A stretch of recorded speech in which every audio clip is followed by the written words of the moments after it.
इस चैप्टर का नाम है दी सेल। अब इस पूरे चैप्टर के अंदर हम सेल के बारे में पढ़ेंगे कि सेल होता क्या है, सेल किन किन चीज़ों से मिलकर बना होता है और वो चीज़ें कौन कौन सा काम करती हैं सेल के अंदर। सबसे पहले हम पढ़ते हैं कि सेल है क्या। अगर हम पहले पैराग्राफ की दूसरी लाइन को देखें, irrespective of their size and shape, all life forms are made up of units called cells। वो कहता है जितने भी जानदार हैं इस ज़मीन के ऊपर वो सारे के सारे सेल के मिलकर बने हुए हैं। तो हम इसकी डेफिनेशन आसान अल्फाज में लिख सकते हैं, the structural and functional unit of life या ऑर्गेनिज़म्स इज़ कॉल्ड सेल।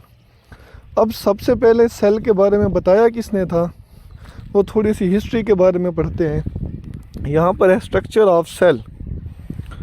अब सेल की डेफिनेशन अगर करना चाहें तो पहले पैराग्राफ की चौथी लाइन में लिखा हुआ है, the basic unit of structure and function of all living organism. तमाम जिंदा जानदारों को बनाने और उसके अंदर काम करने वाली जो सबसे बुनियादी चीज़ है वो सेल है। अब स्ट्रक्चर ऑफ सेल के बारे में पढ़ते हैं। पहले एमसीक्यूज है, इन 1665 रॉबर्ट हुक डिस्कवर्ड सेल। अब ये एमसीक्यूज बनता है कि सेल को किसने सबसे पहले दरियाफ्त किया था, तो रॉबर्ट हुक ने किया था। कैसे किया था, when he examined a thin slice of cork tissue under a compound microscope.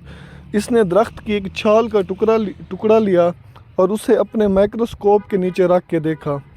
He observed cells as empty chambers with thick outer covering. तो उसने देखा कि उस छाल के अंदर छोटे छोटे से खाली सुराख हैं और उन सुराखों के इर्द गिर्द मोटी लेयर है। However, the quality of microscope lenses improved greatly in the 19th century, which led to discovery of cell nucleus in 1831 and many cytoplasmic organelles in coming years। तो फिर जैसे जैसे नए नए लेंस बनते गए तो उन लेंस को कंपाउंड माइक्रोस्कोप के अंदर यूज़ करके तो मज़ीद सेल के अंदर जो चीज़ें होती हैं, ऑर्गेनेलीज, साइटोप्लाज्म, न्यूक्लियस, उनको डिस्कवर किया गया। उसके बाद है cell wall. Important long question है कि सेल वॉल क्या होती है। अब ये जो सेल वॉल है ये एनिमल सेल के इर्द गिर्द नहीं होती। ये कहाँ पर होती है, पौधे के सेल हैं, एल्गी है या बैक्टीरिया हैं, उनके सेल के इर्द गिर्द ये सेल वॉल पाई जाती है। The cell wall surrounds the plasma membrane of the plant cell. ये जो सेल वॉल होती है ये पौधे के सेल की जो सेल मेम्ब्रेन होती है या प्लाज्मा मेम्ब्रेन होती है उसके बाहर की तरफ मौजूद होती है। इट इज़ रिजिड, ये सख्त होती है। Inert covering secreted and deposits outside the cell membrane. ये एक सख्त और किसी भी चीज़ के साथ रिएक्शन नहीं करती और ये कहाँ पर मौजूद होती है, सेल मेम्ब्रेन के या प्लाज्मा मेम्ब्रेन के बाहर मौजूद होती है। It consist of 3 layers. और ये सेल वॉल 3 लेयर से मिलकर बनी होती है, प्राइमरी, मिडल लेमेला और secondary wall. Middle lamella is made up of magnesium and calcium salts of pectin. अब ये मिडल लेमेला किससे बनी होती है, ये पेक्टिन की बनी होती है। पेक्टिन के अंदर क्या मौजूद होता है, मैग्नीशियम और calcium. It is sticky in nature, ये चिपकने वाली होती है। That holds the neighbouring cell walls together, ये 2 सेल्स की सेल वॉल को आपस में मिला कर रखती है, जोड़ती है। Primary wall contain cellulose fibres arrange in criss cross fashion. अब ये जो प्राइमरी सेल वॉल है या प्राइमरी वॉल है ये किसकी बनी होती है, सेलुलोज की बनी होती है। अब वो सेलुलोज के जो फाइबर्स हैं वो आपस में एक दूसरे के साथ जुड़े होते हैं। It is thin and flexible, ये पतली और लचकदार होती है। Some plant cells like xylem vessels form secondary wall inside the primary wall. और कुछ ऐसे हैं पौधे के हिस्से जिनके अंदर सेकेंडरी वॉल भी मौजूद होती है, जैसा कि जाइलम। It is very thick and rigid structure due to presence of lignin. अब ये जो सेकेंडरी वॉल है ये लिग्निन की वजह से बहुत ज़्यादा सख्त होती है। अब ये किससे मिलकर बनी होती है, सेलुलोज से। ये भी cell wall bear tiny ports through which neighbouring cells form cytoplasmic connection called plasmodesmata. अब ये जो सेल वॉल होती है इन सेल वॉल्स के अंदर छोटे छोटे सुराख होते हैं जिनकी मदद से 2 सेल्स का साइटोप्लाज्म आपस में जुड़ा हुआ होता है। उन सुराखों को कहते हैं प्लाज्मोडेस्माटा। अब ये सेल वॉल होती कहाँ है, algae have cellulose in their cell wall. अब ये जो एलगी है उसके अंदर सेल वॉल होती है। अब उसकी जो सेल वॉल है वो किसकी बनी होती है? एलगी की, सेलुलोज की। Fungal cell wall is made up of chitin. Fungi की सेल वॉल काइटिन की बनी होती है। Prokaryotes also possess cell wall made up of peptidoglycan. और जो प्रोकैरियोट्स होते हैं उनके अंदर भी सेल वॉल होती है जो प्रोकैरियोट्स की बनी उसकी पेप्टिडोग्लाइकन की बनी होती है। Cell wall is absent in animals and plants like protist protozoa. अब ये जो सेल वॉल है ये एनिमल्स के अंदर भी नहीं होती और जो प्रोटिस्ट्स हैं प्रोटोजोआ एनिमल लाइक ऑर्गेनिज्म उनके अंदर भी नहीं होती। अब इसका काम क्या होता है, फंक्शन क्या है सेल वॉल का? Cell wall support the structure of individual cells and the plants as whole. ये सेल वॉल एक सेल को भी सहारा देती है और पूरे पौधे को भी सहारा देती है। It protects and give shape to cell. ये किसी भी सेल को प्रोटेक्ट, हिफाजत भी करती है और उसकी शक्ल को बनाने में भी मदद करती है। Plant cell can develop trigger pressure due to presence of cell wall. अब ये जो पौधे के सेल होते हैं ये सेल वॉल की वजह से अपने अंदर सख्ती पैदा कर सकते हैं। उसके बाद है cell membrane. Cell membrane is thin sheet like covering of the cell. ये एक पतली शीट की तरह की लेयर है जो सेल के इर्द गिर्द मौजूद होती है। Chemically it is made up of protein 60 to 80%, phospholipid 20 to 40% and traces of carbohydrates. अब ये सेल मेम्ब्रेन, ये पतली लेयर किसकी बनी होती है? ये तीन चीज़ों से मिलकर बनी होती है, प्रोटीन, फॉस्फोलिपिड्स और थोड़ी सी मिकदार में कार्बोहाइड्रेट्स। अब कितने फ़ीसद प्रोटीन होती है? 60 to 80%। और कितने फ़ीसद फॉस्फोलिपिड होते हैं? 20 to 40%। The structure of cell membrane is explained according to fluid mosaic model. अब एक मॉडल पेश किया गया जिसका नाम है फ्लूइड मोज़ेक मॉडल। ये मॉडल प्लाज्मा मेम्ब्रेन के स्ट्रक्चर के बारे में बताता है कि कैसी होती है। It postulates that all cell membrane consist of double layer of phospholipids in which proteins are incorporated in a mosaic fashion। इसने कहा कि ये जो प्लाज्मा मेम्ब्रेन या सेल मेम्ब्रेन है जितनी भी, वो किससे बनी होती हैं? लिपिड की दो लेयर से बनी होती हैं और उन लिपिड की दो लेयर्स के दरमियान में प्रोटीन्स धंसी होती हैं या फंसी हुई होती हैं उसके अंदर। In fact protein molecule float like icebergs in a sea like fluid of phospholipid. वो कहता है ऐसा महसूस होता है कि जैसे किसी भी समंदर के अंदर जैसे बर्फ़ के बड़े बड़े टुकड़े तैर रहे होते हैं, उसी तरह से ये जो सेल मेम्ब्रेन है इसके अंदर प्रोटीन भी ऐसे नज़र आती है हमें। Cell membrane of eukaryotes also contain cholesterol. अब ये जो यूकैरियोट्स हैं उनकी सेल मेम्ब्रेन के अंदर भी कोलेस्ट्रॉल होता है। It prevents stiffening of cell membrane. ये सेल मेम्ब्रेन को सख्त होने से बचाता है। Cholesterol is required for fusion of secretory vesicles with membrane. अब इस कोलेस्ट्रॉल का और काम क्या है?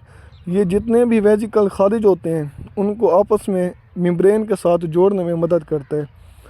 Carbohydrates are either linked with protein और लिपिड। अब जो कार्बोहाइड्रेट्स भी जो थोड़ी सी मिकदार में मौजूद होते हैं वो या तो प्रोटीन के साथ जुड़े होते हैं या फिर लिपिड्स के साथ।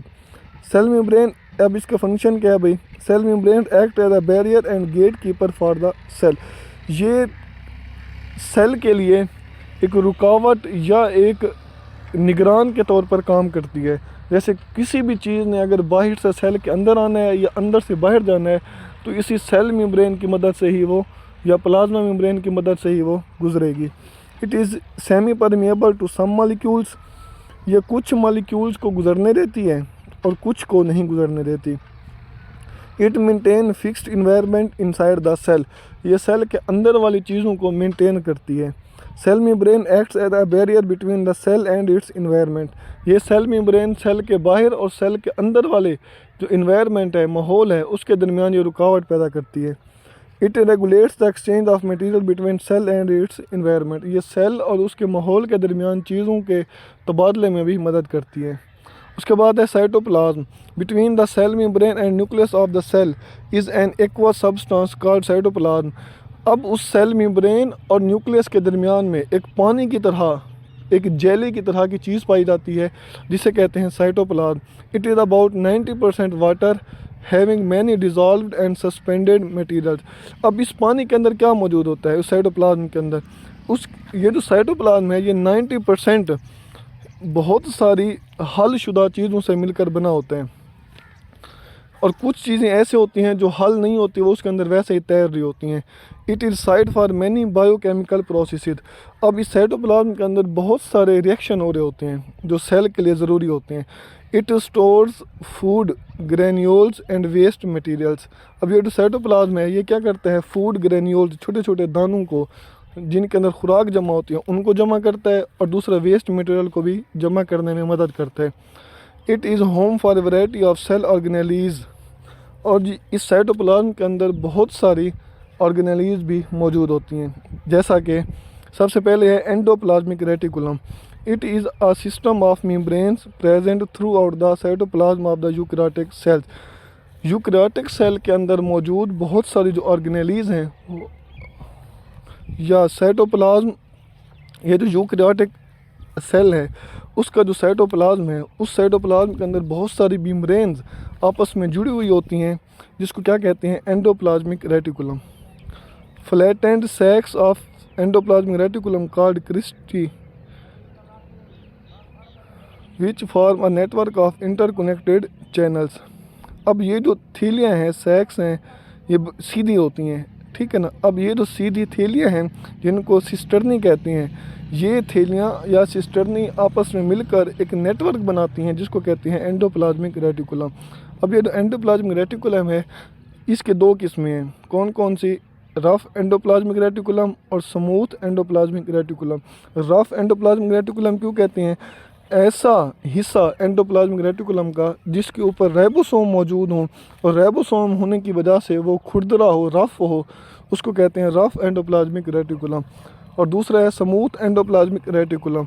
एंडोप्लाज्मिक रेटिकुलम का वो हिस्सा जिसके ऊपर राइबोसोम मौजूद नहीं है, राइबोसोम ना होने की वजह से वो स्मूथ है, बिल्कुल प्लेन है, उसे कहते हैं smooth endoplasmic reticulum.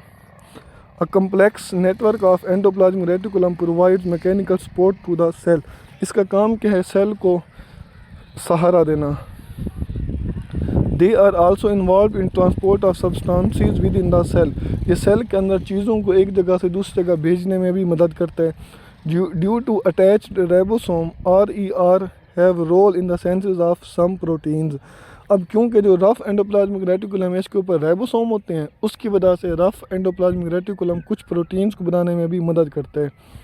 SER synthesise lipids including steroids. और ये जो स्मूथ एंडोप्लाज्मिक रेटिकुलम है ये लिपिड्स को बनाने में इस्तेमाल होता है। SER also detoxify harmful substances. ये नुकसानदेह चीज़ों को बेज़रर या डिटॉक्सिफाई करने में भी मदद करता है। In muscle cells SER have important role in contraction process. अब हमारे जो मसल्स हैं, पट्टे हैं, उनको कंट्रैक्ट और रिलैक्स करने में भी ये क्या करता है, मदद करता है। उसके बाद है ribosomes. Proteins make up to about 55% dry weight of a cell. अब ये हम अगर एक सेल की बात करें तो वो सेल आधे से ज़्यादा सिर्फ प्रोटीन से मिलकर बनता है।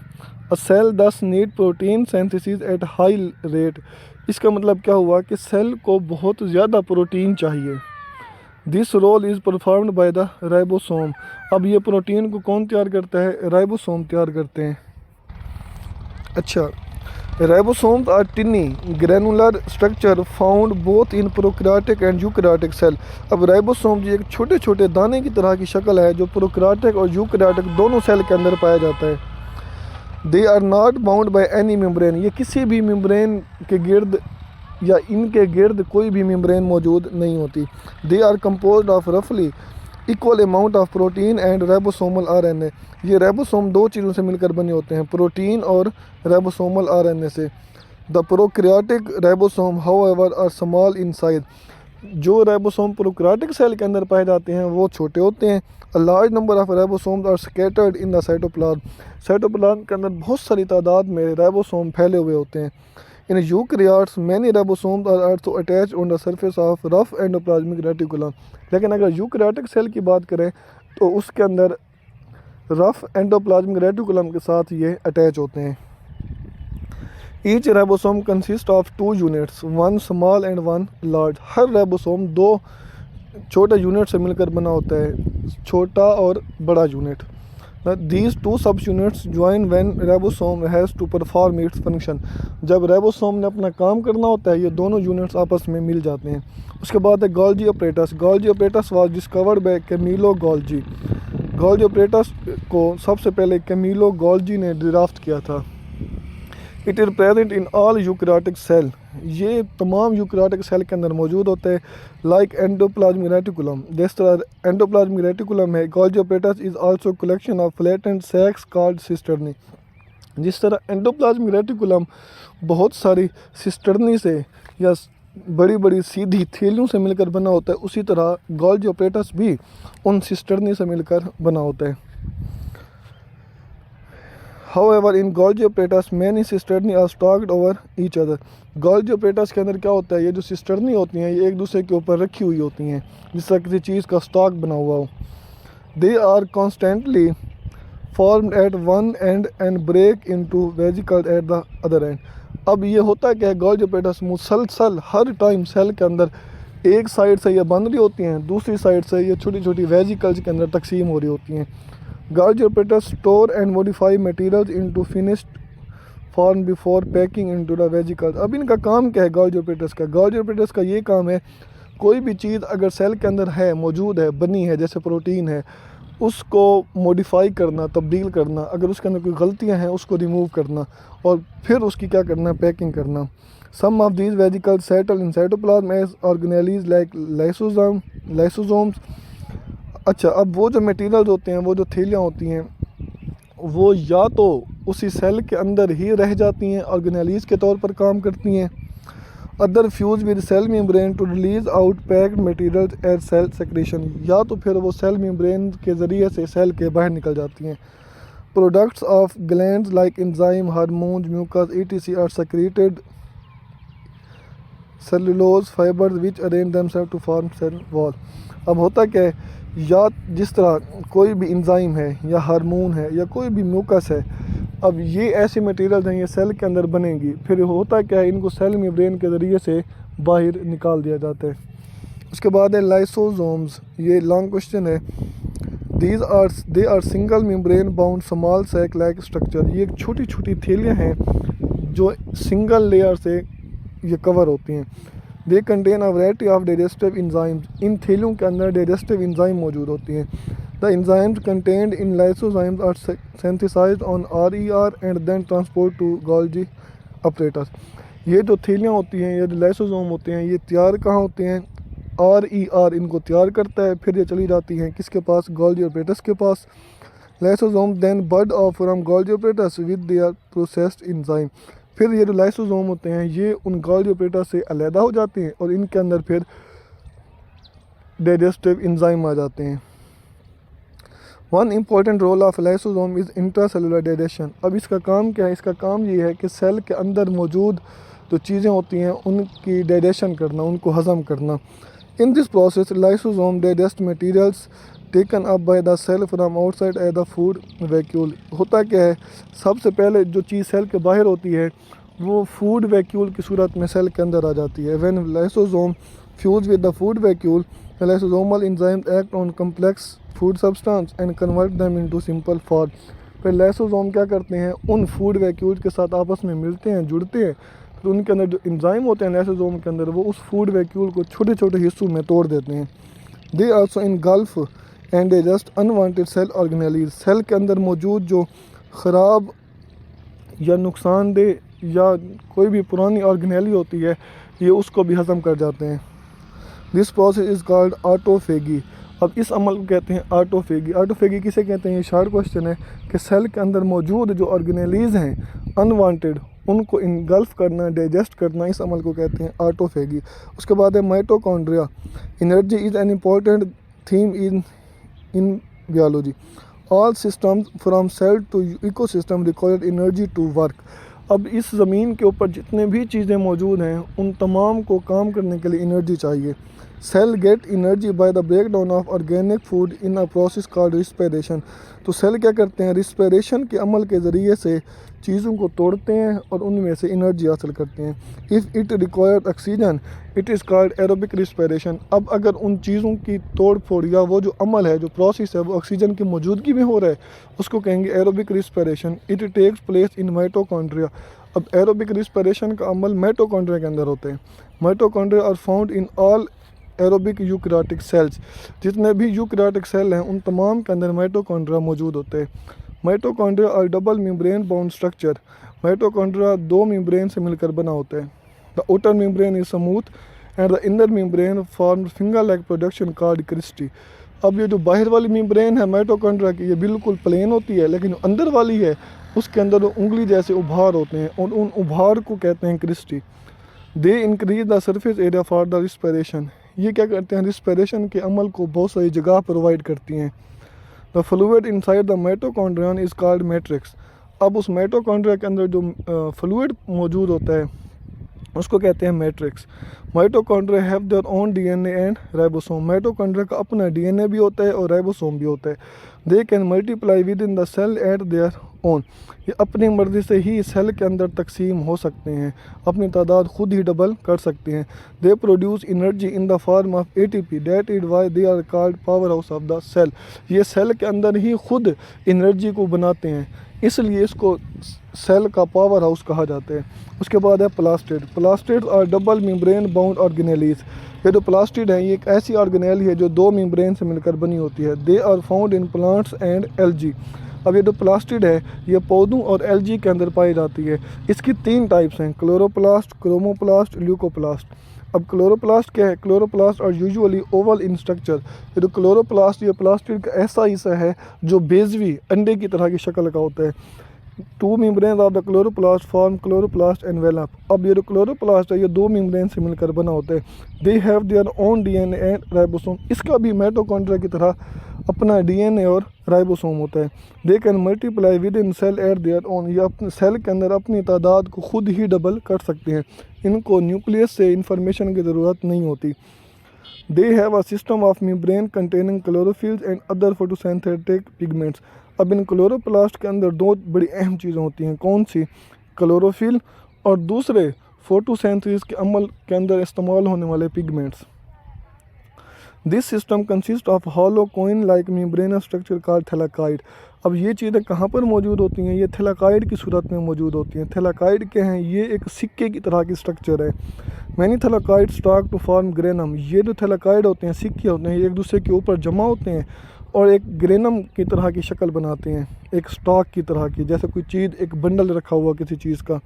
सम thylakoid of the adjacent grana fuse to form inter grana. और कुछ क्या होती हैं, थैलाकाइड आपस में जुड़ी हुई होती हैं, उनको कहते हैं inter grana. The fluid part of chloroplast is called stroma. अब उस क्लोरोप्लास्ट के अंदर जो पानी मौजूद होता है उसको कहते हैं stroma. Chloroplast synthesise food by photosynthesis process. Chloroplast क्या करता है, फोटोसिंथेसिस के ज़रिए खुराक को तैयार करवाता है। अब ये जो अमल है ये दो तरीक़ों में होता है, light independent phase which takes place in thylakoid membrane और लाइट इंडिपेंडेंट जिसको हम डार्क रिएक्शन कहते हैं, ये स्ट्रोमा के अंदर होते हैं। ये बड़े अहम एमसीक्यूज हैं कि लाइट रिएक्शन कहाँ पर होता है, थैलाकाइड के ऊपर, और डार्क रिएक्शन कहाँ पर होता है, स्ट्रोमा के अंदर। उसके बाद है chromoplast. Chromoplast are coloured other than green. ये क्रोमोप्लास्ट सब्ज रंग के अलावा दूसरे कलर के होते हैं। They may be red, pink, yellow, blue, purple etc. They are found in flower petals to attract insects. ये फूलों की पत्तियों के अंदर पाए जाते हैं ताकि ये खूबसूरती की वजह से इंसेक्ट्स को अपनी तरफ अट्रैक्ट करें। Insects help in pollination. अब ये जो इंसेक्ट क्यों अट्रैक्ट होंगे, उनका क्या फ़ायदा है, ये जो इंसेक्ट हैं ये आकर बैठेंगे, उस फूल का जो बीज होगा वो उन इंसेक्ट्स के साथ चिपक जाएगा। They are also present in the wall of ripened fruits which they attract birds and other animals which help in seed dispersal. अच्छा, जब वो इंसेक्ट्स यहाँ से उड़कर दूसरी जगह जाएंगे, उन फूलों का बीज भी दूसरी जगह फैल जाएगा। इसी तरह ये जो पके हुए फल होते हैं उनकी दीवारों के अंदर, उनके छिलके के अंदर भी ये पाए जाते हैं ताकि वो खूबसूरत लगें और परिंदे उनकी तरफ आएँ, उनको खाएं, और उनका जो बीज है वो भी फिर उन परिंदों के अंदर चला जाए। फिर जब वो दूसरी जगह जाके बैठेंगे उनका बीज वहाँ तक फैल जाएगा। उसके बाद है ल्यूकोप्लास्ट। ल्यूकोप्लास्ट और नॉन पिगमेंटेड प्लास्टिड, ये कलरलेस होते हैं, इनका कोई भी कलर नहीं होता, ये बेरंग होते हैं। They are food storing organelle usually found in roots, bulbs and stem tubers. ये एक ऐसी ऑर्गेनेली है या प्लास्टिड का ऐसा हिस्सा है जो खुराक को जमा करने में मदद देता है। ये जड़ों के अंदर पाया जाता है, बल्ब के अंदर पाया जाता है, और स्टेम ट्यूबर जिस तरह आलू वगैरह है वहाँ पर ये पाया जाता है। दे स्टोर कार्बोहाइड्रेट्स, प्रोटीन्स और लिपिड्स। ये कार्बोहाइड्रेट, प्रोटीन और लिपिड्स को जमा करने में, स्टोर करने में सेल के अंदर मदद करते हैं। उसके बाद है vacuole. Vacuole is membrane bound fluid filled sac. ये एक ऐसी वैक्यूल एक ऐसी ऑर्गेनेली है जो मेम्ब्रेन से मिलकर बनी होती है और उसके अंदर पानी मौजूद होता है। एनिमल सेल में have many small vacuoles which exist temporarily. ये जो एनिमल का सेल है उसके अंदर बहुत सारे छोटे छोटे वैक्यूल होते हैं जो थोड़े टाइम के बाद ख़त्म हो जाते हैं। They contain water and food substances. अब इस वैक्यूल के अंदर पानी भी होता है और फिर खुराक भी मौजूद होती है। Some fresh water organism like amoeba and sponges have contractile vacuole. कुछ ये पानी के अंदर रहने वाले जो जानदार जैसे अमेबा और स्पॉन्जेस हैं, इनके अंदर कंट्रैक्टाइल वैक्यूल होता है। कंट्रैक्टाइल वैक्यूल क्या होता है? ये ऐसे कंट्रैक्ट होता है और उसके अंदर जो पानी होता है वो बाहर चला जाता है, फिर ये फैलता है और बाहर वाला पानी अंदर आ जाता है। विच collect and pump out extra water and other wastes. Some cells ingest food by forming food vacuoles, which is then ingested into simple molecules. Food vacuoles are also store food. अब जिस तरह मैंने पहले बताया है लाइसोसोम के बारे में, मैंने कहा कुछ सेल ऐसे होते हैं जो क्या करते हैं, खुराक को बाहर से फूड वैक्यूल की सूरत में अंदर ले आते हैं, फिर लाइसोसोम उनके साथ अटैच होते हैं, उनको छोटे छोटे हिस्सों में तकसीम कर देते हैं, और कुछ फूड वैक्यूल खुराक को जमा करने में मदद करते हैं। उसके बाद है plant cells have large central vacuole as shown in figure. अगर हम यहाँ साइड तस्वीर को देखें तो ये जो पौधे का सेल होता है उसके दरमियान में बहुत बड़ा वैक्यूल मौजूद होता है। It is formed by joining small vacuoles. ये बड़ा वैक्यूल छोटे वैक्यूल्स के मिलने से बनता है।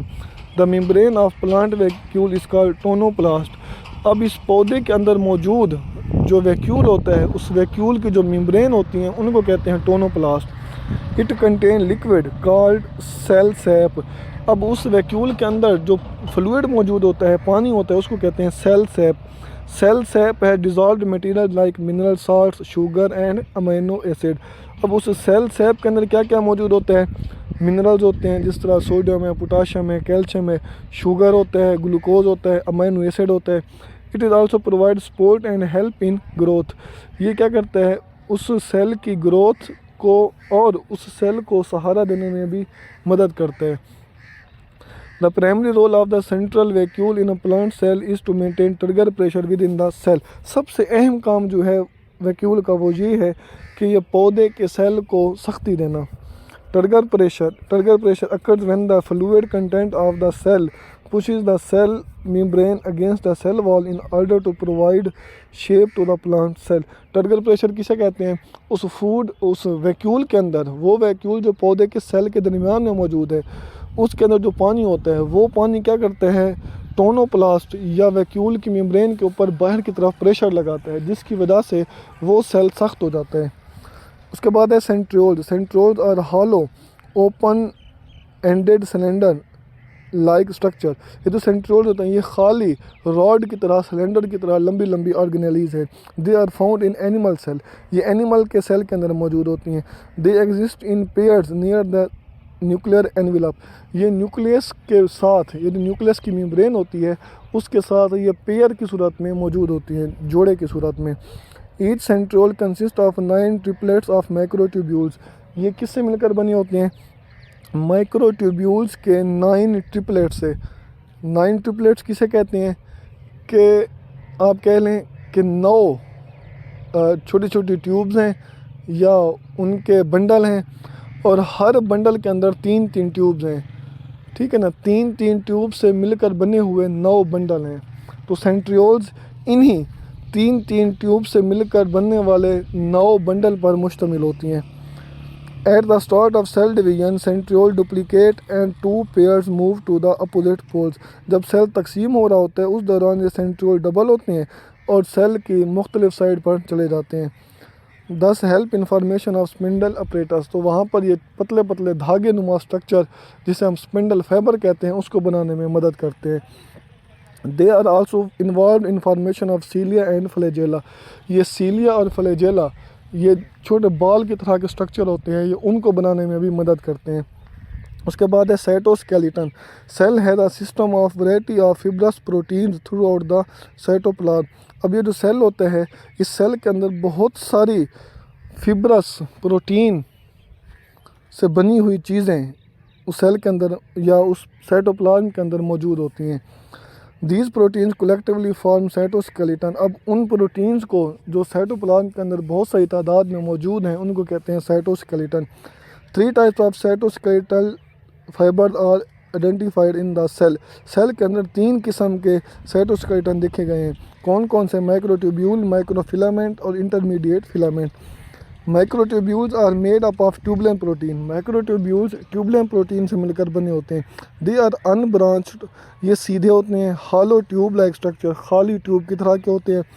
Microtubules give rise to spindle fibers, cilia and flagella. अब ये माइक्रोट्यूब्यूल्स स्पिंडल फाइबर, सीलिया और फ्लैजेला बनाने में मदद करते हैं।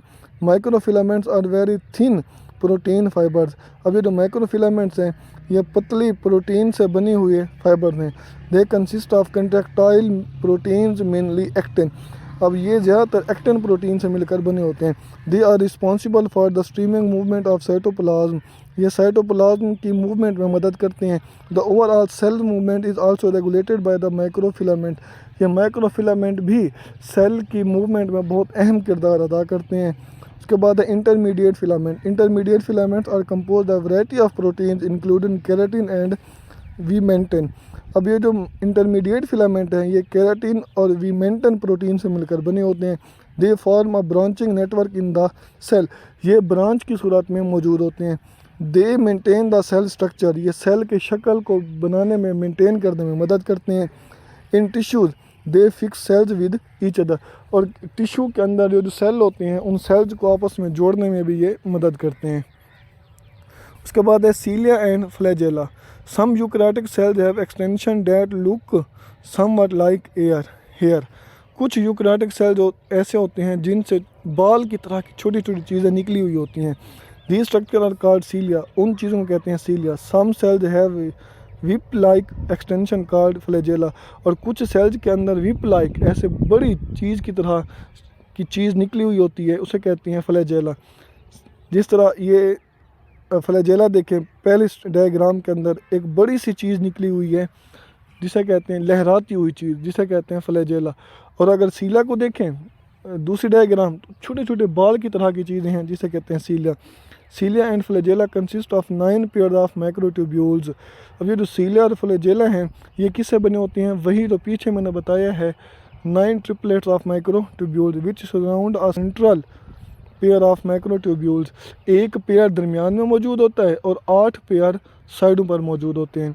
Cilia and flagella are connected to the basal body, और सीलिया और फ्लैजेला ये निकलते कहाँ से हैं, किस चीज़ से बने होते हैं? ये बेसल बॉडी से निकल रहे होते हैं। The basal body serve to anchor a cilium और फ्लैजेलम टू द सेल। अब बेसल बॉडी का काम क्या होता है कि सीलिया या फ्लैजेला को सेल के अंदर जोड़ कर रखना। The function of cilia and flagella is movement, ये सीलिया और फ्लैजेला दोनों सेल की मूवमेंट में मदद करते हैं। उसके बाद है nucleus, cell activities like metabolism, growth and reproduction need to be well regulated, कि सेल के अंदर जितने भी काम हो रहे होते हैं, चाहे वो मेटाबॉलिज्म का है, ग्रोथ का है या रिप्रोडक्शन का है, उसको बाकायदा से चलाया जाता है। In eukaryotic cells this role is served by the nucleus. अब ये जो यूकैरियोटिक सेल है उसके अंदर ये सारा काम कौन अंजाम देता है? न्यूक्लियस करता है। Nucleus acts as control center of the cell because it contain hereditary material DNA. अब सेल ही वो न्यूक्लियस ही सेल का वो अहम हिस्सा होता है जो सेल के अंदर होने वाले तमाम काम को कंट्रोल करता है। क्यों? क्योंकि उस न्यूक्लियस के अंदर डीएनए मौजूद होता है और ये सारी मालूमात उस डीएनए के पास होती है। Nucleus is surrounded by 2 membranes which collectively form the nuclear envelope. अब ये जो न्यूक्लियस है ये 2 मेम्ब्रेन से मिलकर बना हुआ होता है और उन मेम्ब्रेन्स को कहते हैं nuclear envelope. Nuclear envelopes bear nuclear pores at point where both membrane fuse with each other. अब ये जो न्यूक्लियर एनवेलप हैं इनके अंदर छोटे छोटे सुराख मौजूद होते हैं। अब उन सुराखों की मदद से ये दोनों ये जो सुराख होते हैं, ये जो सुराख हैं ये दोनों मेम्ब्रेन्स के आर पार होते हैं। Through nuclear pores nucleus communicates with the cytoplasm. अब उन न्यूक्लियस की मेम्ब्रेन के अंदर मौजूद जो सुराख होते हैं उनके ज़रिए से साइटोप्लाज्म और न्यूक्लियस आपस में जुड़े हुए होते हैं, चीज़ों का तबादला करते हैं। So some nutrients and proteins enter the nucleus through these pores. अब उन्हीं सुराखों की मदद से कुछ न्यूट्रिएंट्स और प्रोटीन सेल के अंदर साइटोप्लाज्म के अंदर और न्यूक्लियस के अंदर आती जाती रहती हैं। And ribosome and messenger RNA leaves the nucleus. अब राइबोसोम और जो मैसेंजर आरएनए जो न्यूक्लियस के अंदर बनता है वो उन्हीं के ज़रिए से साइटोप्लाज्म में चला जाता है। Nucleus contain a fluid called nucleoplasm. Nucleus के अंदर भी पानी मौजूद होता है जिसे न्यूक्लियोप्लाज्म कहते हैं। Nucleolus is a round darkly stained area in the nucleus. अब न्यूक्लियस के अंदर एक बिल्कुल डार्क कलर की गोल सी चीज़ मौजूद होती है जिसे कहते हैं nucleolus. Ribosomes are assembled at this point. Ribosomes इन न्यूक्लियोलस के अंदर बनते हैं। Here ribosomal RNA is formed which contain the protein to form ribosome. अब इन न्यूक्लियोलस के अंदर क्या बनता है? राइबोसोमल आरएनए बनता है। अब उस राइबोसोमल आरएनए क्या करता है? ये प्रोटीन के साथ मिलता है और राइबोसोम बना देता है। It disappear for some time during cell division. जब सेल तकसीम हो रहा होता है उस दौरान ये गायब हो जाता है। Hereditary material in the nucleus is actually in the form of chromatin. अब उस न्यूक्लियस के अंदर जो एक विरासती चीज़ होती है जिसके पास मालूमात मौजूद होती है पूरे सेल को कंट्रोल करने के लिए, वो असल में क्रोमेटिन है। क्रोमेटिन क्या है? Chromatin consist of DNA fibers coiled on histone proteins. अब क्रोमेटिन क्या है भाई? हिस्टोन प्रोटीन और डीएनए इन दोनों को क्रोमेटिन कहते हैं। During cell division chromatin fibers condense into more tightly coiled thread known as chromosome. जब सेल तकसीम हो रहा होता है उस दौरान क्या होता है? यही जो क्रोमेटिन मटेरियल है ये कंडेंस होकर सिकुड़ कर एक ख़ास शक्ल में आ जाता है जिसे क्या कहते हैं? Chromosome. Each species has its own unique chromosome set different from the other species. और हर जानदार के अंदर ये जो क्रोमोसोम्स का सेट है ये मुख्तलिफ होते हैं।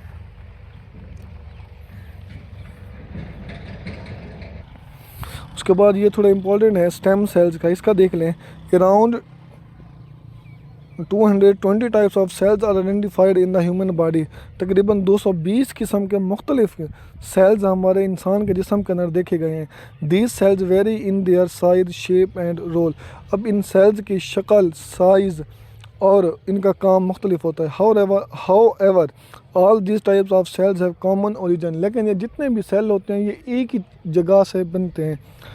They are develop from a single cells called the zygote. अब जितने भी सेल हैं ये सारे ज़ाइगोट से मिलकर बने होते हैं।